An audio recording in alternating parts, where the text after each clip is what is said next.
Hello everyone, today we discuss deadlock. Deadlock आपका unit number 3 का portion है।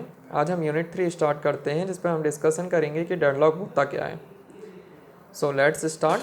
Basically इस यूनिट पे के कंटेंट यहाँ पर शो किए गए हैं कि देखिए यहाँ पर डेडलॉक प्रॉब्लम कैसे क्रिएट होती है, डेडलॉक का सिस्टम मॉडल क्या होता है, डेडलॉक कैरेक्टराइजेशन क्या क्या होते हैं, देन मेथड्स ऑफ हैंडलिंग क्या है डेडलॉक के, डेडलॉक को प्रिवेंट कैसे करते हैं, डेडलॉक को अवॉइड कैसे करना है, in any condition deadlock detect होता है हमारे सिस्टम में तो डेडलॉक का डिटेक्शन मेथड क्या होता है, और फाइनली डेडलॉक से रिकवरी हम कैसे कर सकते हैं।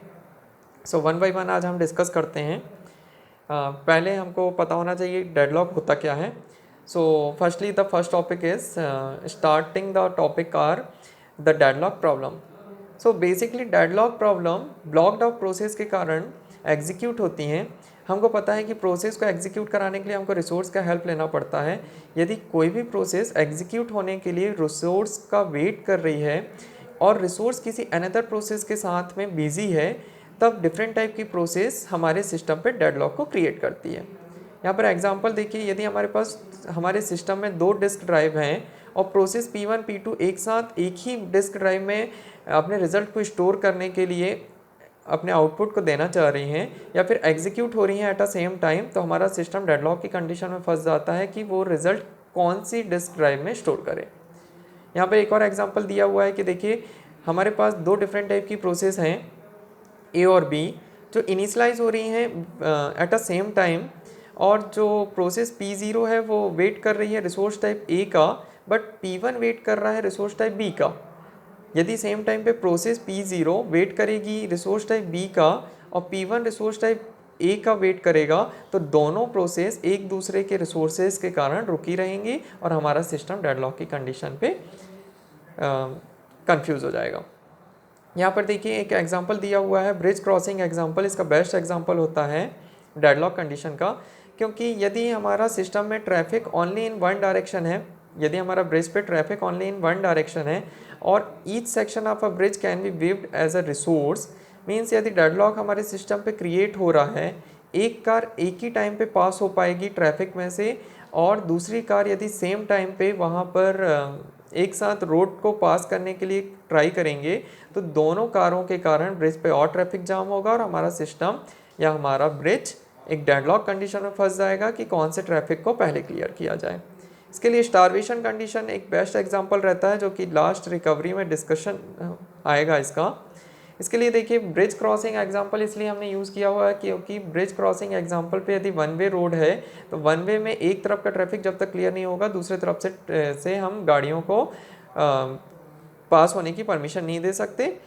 मीन्स यदि हम इसको टेक्निकली लैंग्वेज में देखें तो यदि हमारे सिस्टम में कोई प्रोसेस जब तक एग्जीक्यूट होकर अपना रिजल्ट को रिसोर्स के हेल्प से एग्जीक्यूट नहीं करके अपने आउटपुट को शो ना करा दे, तब तक दूसरी प्रोसेस को एग्जीक्यूट कराना पॉसिबल नहीं होता है। और दूसरी प्रोसेस जब तक वेट करती है वो वेटिंग मोड पे रहती है और उसके बाद ही रिसोर्स फ्री होकर उस प्रोसेस को एग्जीक्यूट कराने में हेल्प करेगा। यदि सेम टाइम पे दोनों प्रोसेस एक ही रिसोर्स के कारण एग्जीक्यूट होना चाहेंगे तो हमारा सिस्टम टिपिकल कंडीशन में फंसता है, और वो टिपिकल कंडीशन हमारी कहलाती है डेडलॉक कंडीशंस। यहाँ पर देखिए सिस्टम मॉडल डिफाइन किया हुआ है कि रिसोर्स टाइप यदि हमारे पास डिफाइन है R1 R2 से डैश डैश RM तक, मीन्स हमारे पास M टाइप के रिसोर्सेज हैं और सेम टाइम पे हमारी जो रिसोर्सेज हैं उनको किसी प्रोसेस के थ्रू हेल्प करने के लिए कॉल किया जाता है, तो एक resource at a same time पे एक ही प्रोसेस को हेल्प कर पाएगा।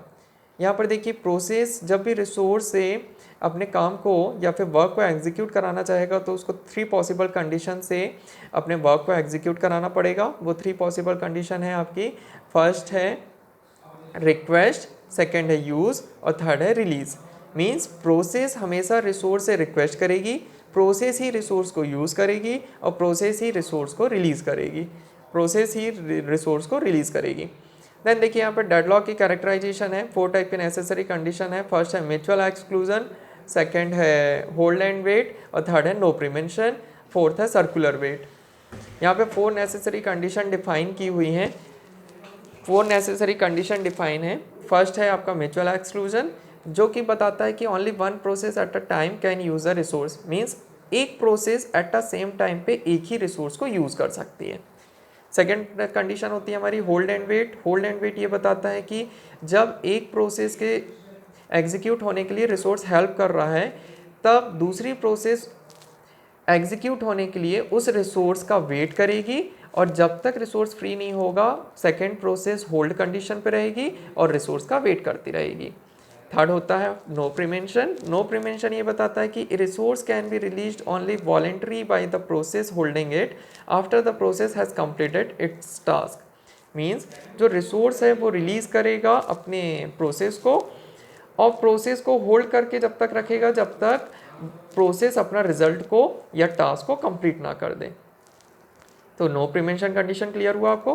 सर्कुलर वेट कंडीशन ये होती है कि यदि आपकी डिफरेंट टाइप की प्रोसेस हैं, more than 2 type of processes at the same time execute होना चाह रही हैं by the help of resources. So यदि P0 रिसोर्स है या P0 प्रोसेस है, वो रिक्वेस्ट कर रही है रिसोर्स R1 से, P1 प्रोसेस एग्जीक्यूट कराने के लिए ट्राई कर रही है रिसोर्स टाइप R2 से, R2 प्रोसेस एग्जीक्यूट होने के लिए P1 प्रोसेस का हेल्प ले रही है।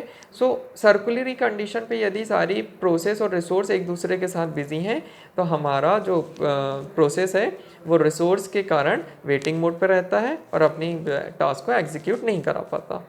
सो डेडलॉक की कैरेक्टराइजेशन 4 टाइप की नेसेसरी कंडीशंस पे डिपेंडेबल रहता है। फर्स्ट होता है म्यूचुअल एक्सक्लूजन, सेकेंड होता है होल्ड एंड वेट, थर्ड होता है नो प्रिवेंशन और फोर्थ होता है सर्कुलर वेट। आज के वीडियो में इतना ही।